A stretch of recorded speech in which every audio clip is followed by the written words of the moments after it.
আর বাংলার খবর খেতে আপনাদের দেখাবো বাংলাদেশের আঁচ এপার বাংলাতে। বাংলাদেশের চিন্ময় কৃষ্ণপ্রভুর গ্রেপ্তারিতে প্রতিবাদের আঁচ এই শহর কলকাতা মহানগরীতে। কলকাতার ডেপুটি হাই কমিশন অভিযান বিজেপি ও কংগ্রেসের। ওপারের সনাতনীদের আন্দোলনে বুক কাঁপছে ইউনূস সরকারের, আর এপারের সনাতনী হিন্দুরা তারা রাস্তায় নেমে বলছেন বাংলাদেশে যেটা হচ্ছে সেটা অন্যায়।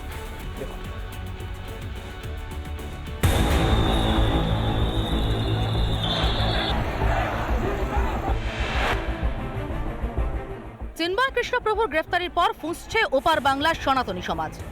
ওপার বাংলার ক্ষোভের আঁচ এসে পড়েছে এপারেও। শুভেন্দু অধিকারীর নেতৃত্বে কলকাতায় বাংলাদেশ ডেপুটি হাই কমিশন অভিযান বিজেপির। 8 জনের প্রতিনিধি দল শুভেন্দু অধিকারীর নেতৃত্বে তারা প্রবেশ করছেন বাংলাদেশ ডেপুটি হাই কমিশনে। বাংলাদেশ ডেপুটি হাই কমিশনের স্মারকলিপিও জমা দেন শুভেন্দু অধিকারী, শঙ্কর ঘোষেরা। অন্যদিকে রাস্তায় বসে বিক্ষোভ অগ্নিমিত্রাদের। চিন্ময় কৃষ্ণপ্রভুকে নিঃশর্ত মুক্তির দাবি তুলে প্ল্যাকার্ড নিয়ে রাজপথে গর্জন। এই মুহূর্তে দাঁড়িয়ে বাংলাদেশ ডেপুটি হাই কমিশনের বাইরে বিজেপি বিধায়কেরা রাস্তা অবরোধ করে বিক্ষোভ দেখাচ্ছেন। তাদের সঙ্গে বিজেপির কার্যকর্তারা যেমন রয়েছেন সাধারণ মানুষ। চিন্ময় প্রভু জেল মুক্তির পাশাপাশি ভিসা বাতিলের আর্জি বিরোধী দলনেতা শুভেন্দু অধিকারীর।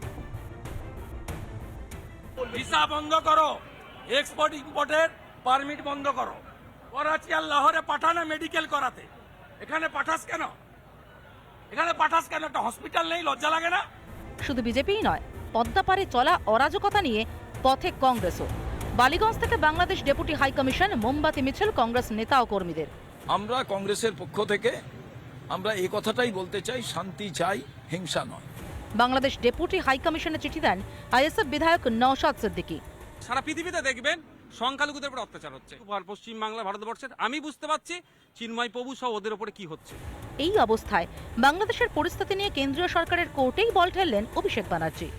বাংলাদেশ নিয়ে প্রথমত এটা রাজ্যের বিষয় নয়, এটা দেশের বিষয়। যেই অবস্থানই সেন্ট্রাল গভর্নমেন্ট নেবে সেটাকে দলগতভাবে তৃণমূল কংগ্রেস সমর্থন করবে দেশের স্বার্থে। বাংলাদেশ জুড়ে চলছে হিন্দু নিধন যজ্ঞ। জেলবন্দি চিন্ময় কৃষ্ণপ্রভুর জামিনের শুনানি নিয়েও চরম অনিশ্চয়তা। কলকাতা থেকে জেলা প্রতিবাদের আগুন ছড়িয়ে পড়েছে সর্বত্র। বিট্টু রায়চৌধুরী, ভাস্কর বসু ও পিঙ্কি অধিকারের রিপোর্ট, রিপাবলিক বাংলা। সীমান্ত পেরিয়ে এদেশেও চিন্ময় কৃষ্ণপ্রভুর মুক্তির দাবি। চলছে মিছিল, উঠছে স্লোগান। এপার বাংলার জেলায় জেলায় ধরা পড়ল সেই ছবি। উত্তর 24 পরগনা থেকে নদিয়ার কাকদ্বীপ, কাকদ্বীপ থেকে শুরু করে সর্বত্র একই ছবি, দিকে দিকে একই ছবি। পাশে দাঁড়িয়ে চিন্ময় প্রভুর মুক্তির দাবিতে জোর সওয়াল করলেন কার্তিক মহারাজ। দেখুন, বাংলাদেশে চিন্ময় কৃষ্ণ প্রভুকে গ্রেফতার। হিন্দুদের ওপর অত্যাচারের প্রতিবাদে ফুঁসছে ভারত। জেলায় জেলায় মিছিল, প্রতিবাদ। এই ঘটনার তীব্র নিন্দা জানান ভারত সেবাশ্রম সংঘের বেলডাঙ্গা শাখার প্রধান কার্তিক মহারাজ। ভারত সরকারকেও কড়া স্টেপ নিতে হবে। ভারত সরকার খালি বিবৃতি দিয়ে ক্ষান্ত হলে চলবে না, কড়া স্টেপ নিতে হবে। কারণ ভারত সরকারের জন্য তো প্রতিশ্রুতিবদ্ধ যে তাদেরকে আমরা স্থান দেব। তো সেই জন্য চিন্ময় মহাপ্রভুর যে আজকে গ্রেপ্তারি, তার ধিক্কার জানাচ্ছি আমরা। উত্তর 24 পরগনার দত্তপুকুরের টালিখোলা এলাকায় প্রতিবাদ মিছিল করে হিন্দু জাগরণ মঞ্চ। দত্তপুকুর স্টেশন হয়ে গঙ্গাপুর চৌমাথায় গিয়ে শেষ হয় মিছিল। একই ছবি ধরা পড়ে কৃষ্ণনগরেও। কৃষ্ণনগরের পোস্ট অফিস মোড় থেকে শুরু হয় মহা মিছিল। পা মেলান একাধিক সাধু সন্ত থেকে শুরু করে সাধারণ মানুষ। মিছিলের শেষে নদিয়ার জেলা শাসকের কাছে ডেপুটেশন জমা দেয় সনাতন ঐক্য মঞ্চ। চাকদা, রানাঘাট ও ধানতলায় প্রতিবাদ মিছিল চলে সনাতনী হিন্দুদের। দক্ষিণ 24 পরগনার কাকদ্বীপেও প্রতিবাদের আঁচ। বিভিন্ন মঠের সাধু সন্ত সহ এলাকার বহু মানুষ পা মেলান মিছিলে।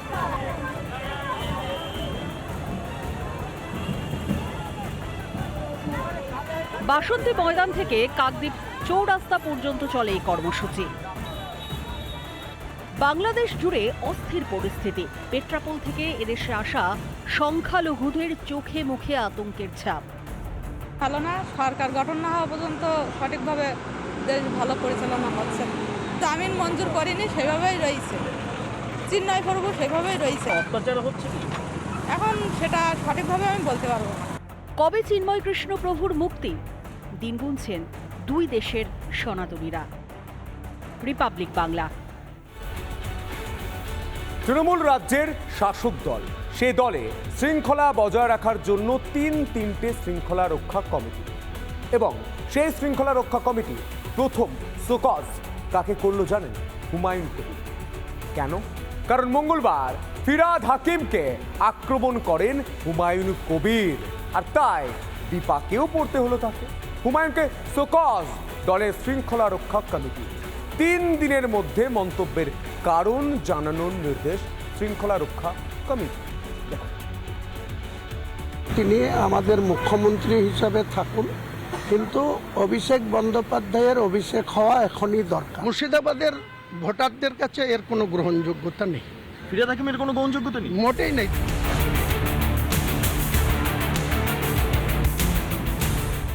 বিদ্রোহ ও বেসুরো এই দুই শব্দ যেন হুমায়ুন কবিরের নামের সঙ্গে সমার্থক হয়ে গিয়েছে।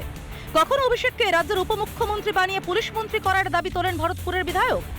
অভিষেক বন্দ্যোপাধ্যায়কে ডেপুটি সিএম করে যদি পুলিশের দায়িত্বভার দেওয়া হয়, তাহলে আরও পুলিশ রেজিমেন্ট ফোর্সের মতো শৃঙ্খলা পরায়ণ হয়ে আরও বেশি পশ্চিমবাংলার মানুষের পরিষেবা দেবে। আবার কখনো ফিরহাদ হাকিমের গ্রহণযোগ্যতা নিয়েই প্রশ্ন তোলেন হুমায়ুন কবির। মুর্শিদাবাদের ভোটারদের কাছে এর কোনো গ্রহণযোগ্যতা নেই।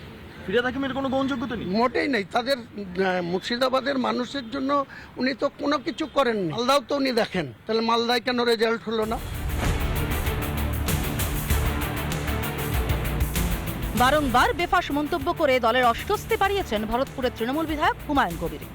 সোমবারই দলের ওয়ার্কিং কমিটির বৈঠকে 3টি শৃঙ্খলা রক্ষা কমিটি গড়েছিলেন তৃণমূল নেত্রী মমতা বন্দ্যোপাধ্যায়। আর তার 48 ঘন্টার মধ্যেই মঙ্গলবারের মন্তব্যের জন্য হুমায়ুনকে শোকজ তৃণমূলের কারণ দর্শানোর চিঠি দিয়ে 3 দিনের মধ্যে জবাব দিতে বলা হয়েছে। যদিও 48 ঘন্টার মধ্যে যোগ্য উত্তর দেবেন দাবি তৃণমূলের বিতর্কিত বিধায়কের।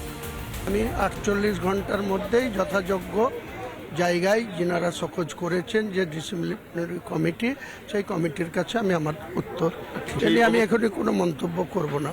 যেহেতু দল শোকজ করেছে, ডিসিপ্লিনারি কমিটি আমাকে শোকজ করেছে, আমি তাদের কাছে যা বলার বলব। দলের সতর্ক বার্তার পরেও হুমায়ুন আছেন হুমায়ুনেই। দলের বিড়ম্বনা বাড়িয়েছেন বারবার। এবার শোকজ ও শৃঙ্খলা রক্ষা কমিটির চাপে কি লাগাম পড়বে হুমায়ুনের মুখে? কলকাতা থেকে বিট্টু রায় চৌধুরীর রিপোর্ট, রিপাবলিক বাংলা। নানা ধরনের কন্টেন্ট দেখার জন্য লাইক করুন, শেয়ার করুন আমাদের ফেসবুক পেজ, সাবস্ক্রাইব করুন আমাদের ইউটিউব চ্যানেল। পাশাপাশি অন্যান্য ব্রেকিং নিউজের জন্য অবশ্যই চোখ রাখুন রিপাবলিক বাংলায়।